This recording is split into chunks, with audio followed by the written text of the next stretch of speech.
semuanya, apa kabar nih? Semoga tetap sehat selalu ya dimanapun kalian berada. Nah, di video kali ini kami dari kelompok 13 akan menampilkan sebuah video yang bertemakan peran mahasiswa dalam pendidikan anti korupsi. Penasaran? Yuk, stay tune! Arti kata korupsi secara harfiah adalah kebusukan, keburukan, kebejatan, ketidakjujuran, dapat disuap, tidak bermoral, penyimpangan dari kesucian. Dengan demikian, arti kata korupsi adalah sesuatu yang busuk, jahat, dan merusak. Berdasarkan kenyataan tersebut, perbuatan korupsi menyangkut sesuatu yang bersifat amoral, sifat dan keadaan yang busuk, menyangkut jabatan instansi ataupun aparatur pemerintah. Dampak-dampak dari korupsi. Dampak di bidang ekonomi. 1. Penurunan produktivitas. 2. Menurunnya pendapatan negara dari pajak. 3. Rendahnya kualitas barang dan jasa. Dan 4. Meningkatnya kemiskinan. Selain itu, terjadi tidak meratanya pembangunan di Indonesia sebagai dampak dari korupsi yang merajalela. Misalnya dalam proyek pembangunan jembatan, dengan mengurangi spesifikasi teknis sehingga jembatan tersebut tidak mampu menahan beban dan berakhir ambruk. Akibat atau dampak dari korupsi juga bisa menyebabkan sulitnya akses kesehatan dan juga minimnya akses pendidikan di Indonesia.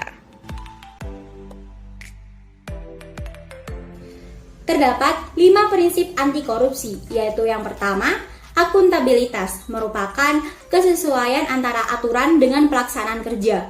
Kedua, transparansi, merupakan prinsip penting karena pemberantasan korupsi dimulai dari transparansi dan mengharuskan semua proses kebijakan dilakukan secara terbuka, sehingga segala bentuk penyimpangan dapat diketahui oleh publik. Ketiga, kewajaran, bertujuan untuk mencegah terjadinya manipulasi dalam penganggaran, baik dalam bentuk markup maupun ketidakwajaran lainnya. Keempat, kebijakan, memiliki peran untuk mengatur tata interaksi agar tidak terjadi penyimpangan yang dapat merugikan negara dan masyarakat.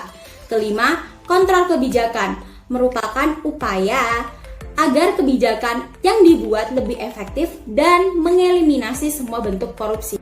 Terdapat 9 nilai-nilai anti korupsi, yaitu yang pertama, kejujuran, kedua, kepedulian, 3, kemandirian, keempat, kedisiplinan, kelima, tanggung jawab, keenam, kerja keras, ketujuh, kesederhanaan, ke-8, keberanian, 9, keadilan.